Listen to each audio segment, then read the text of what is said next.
Welcome to Case Series. Don't forget to like, share, and subscribe for more courtroom drama.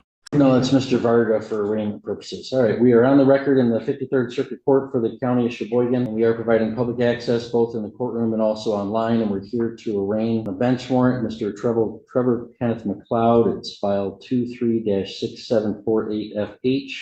Counsel, please state your appearances. Thank you, Richard. Oh, I'm sorry. Welcome back to the channel. Today's courtroom showdown is one you don't want to miss. We're stepping into Michigan's 53rd Circuit Court, where defendant Trevor Kenneth McLeod is about to face the music for contempt of court after failing to appear. But this isn't your usual bench warrant arraignment. This is the story of a man who believes he can outsmart the system by representing himself. What starts off as quiet and procedural quickly turns into a legal meltdown, complete with sovereign citizen buzzwords, wild conspiracy claims, and a judge who's had enough. Stick around, because this one turns from arrogance to accountability in spectacular fashion. Mine with Mr. McLeod in these matters. Mr. McLeod, when I did meet with him, indicated he wanted to handle this hearing himself. All right. Well, Mr. McLeod, it's alleged that you are in contempt of court for failing to appear on July 9th at 9:30 a.m. for a 53rd Circuit Court hearing. You've got the right. Here's where things take a sharp turn. McLeod doesn't just want to represent himself. He proudly insists he's already been doing it. That confidence might sound empowering, but in court, it's a flashing red light. Representing yourself requires deep legal knowledge, procedural discipline, and respect for the process. And, as we're about to see, McLeod's approach checks none of those boxes. He's not quoting law. He's parroting lines he barely understands. All right, Mr. McLeod, and also, so you know the rights and penalties that I outlined for you. You understand those? Yeah. All right, Mr. Varga, do you know how he wishes to proceed? No, he indicated he would enter his own plea. Mr. McLeod, you're indicating you want to represent yourself? I thought that can I say a couple things first? No. Okay, You can answer my questions. sure. Are you saying you want to represent yourself? They have been doing that the whole time. You've been doing that This is the moment where self-representation collides with reality. Notice how the judge calmly walks through Feta versus California and People versus Denners, real cases that define the limits of this right. Yes, you can represent yourself, but only if you follow the rules and respect the court's authority. McLeod's repeated refusals to accept mail and his bizarre letter rogatory filings show that this isn't about justice, it's about control. He's trying to turn legal procedure into a personal protest, and that's a battle no defendant ever wins. In 1975 U.S. Supreme Court, defendant has the constitutional right to represent himself. He has, in this case, unequivocally asserted that right in prior hearings and validly waived his right to counsel. However, self-representation may be denied where the defendant disrupts, unduly inconveniences, or burdens the court and the administration of the court's business. That's 1976, Michigan Supreme Court, People v. Anderson. Even the Feretta case, the U.S. Supreme Court said the right of self-representation is not a license to abuse the dignity of the courtroom. Neither is it a license not to comply with the relevant rules of procedural and substantive law. Here, while representing himself, defendant refused to accept mail from the clerk's office. When that happened, I directed staff to resend the mailing directly from the court, giving him the benefit of the doubt.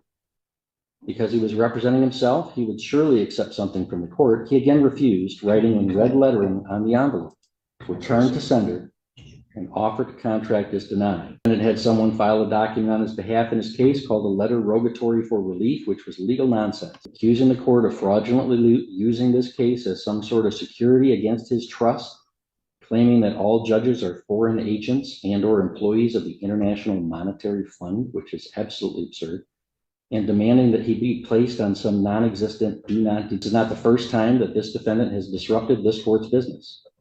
One time I had to hold Mr. McLeod in contempt for refusing to answer my questions during his initial waiver of counsel.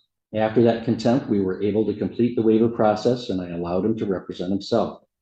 But at those subsequent hearings, he repeatedly interrupted the proceedings, repeatedly persisted in arguments, even after being heard and ruled. This part is extraordinary. The judge methodically exposes every fake sovereign citizen argument from the. This part is pure mastery. The judge doesn't raise his voice, doesn't insult, doesn't even sound angry. Instead, he methodically dismantles every one of Mlaud's so-called legal theories. From accusing judges of being IMF agents to refusing lawful correspondence, every delusion is exposed under the bright light of logic. It's not just a legal lesson, it's a moral one.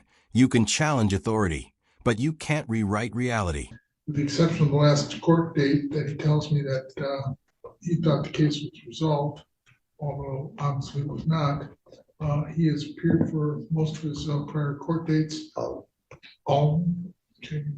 And he's employed locally, Your Honor. I think perhaps if the court would set a modest monetary bond, that would ensure future. I will not have to do. I assure you. Mr. Juliet? And I would ask that bond remain revoked. He is, what I'm told, rejecting the court's mailings of the notice to appear. I mean, I think that's just a blatant violation of Can I speak on that? the court rule. So he's made it clear he doesn't want to take it as serious. I would ask that bond remain. McLeod, is there something you wanted to tell me? I wanted to speak on that, the mailing stuff. Don't make it worse by lying to me right now, Mr. McLeod. You wrote clear things on that mailing that indicate sovereign citizen types of defenses that you thought you were asserting. It's not that this was junk mail. Don't make it worse. Don't make it worse by lying. I apologize to you for maybe listening to some of the Russian when I don't. Well, you're a grown person, Mr. McLeod, and I hope you're learning an important lesson in civics. Can I just say this? You said what you wanted to say. Before you make your decision, can I say this? I have a job right now that's completely exposed to the weather. I've got $40,000 worth of windows coming this week to this job. I really invested in this job, and my client really relying on me. This would be a really big problem if I get this revote. Here's where you can feel the courtroom split. The defense attorney tries to salvage something, asking for a modest bond, appealing to reason. The prosecutor, however, shuts it down hard, pointing out Mlaud's pattern of ignoring every instruction from the court. It's a critical contrast, one side hoping for leniency, the other demanding accountability. The tension here isn't just about freedom. It's about whether this defendant deserves another ounce of trust. McLeod, it's a shame you had to learn a civics lesson the hard way here. You are a citizen with rights and freedoms, but you also have responsibilities in a society where other citizens live along. It includes obeying the laws that the people pass through their representatives. For example, the people are entitled to pass a law that says they don't want folks operating votes under the influence of alcohol. You think that law doesn't apply? It does. That wasn't. And when a law enforcement officer sees you violating that law, you can't resist arrest without consequence. When you are alleged to violate those laws, Mr. McLeod, there's a third branch of government that does, and it exists for the orderly resolution of those disputes, those allegations, with full protection of your rights, as opposed to some kind of vigilante justice system. You may not agree with this, but this court has diligently tried to protect your rights and afforded you a respectful and lawful process. You have disrupted and ignored that process. You have disrespected that process time and again. That subjects you now to contempt of court and revocation of bond. Most people, Mr. McLeod, learn this lesson the easy way, but it seems that you now have to learn it by remanded into custody of the County Sheriff and will next see you, sir, with your lawyer, Mr.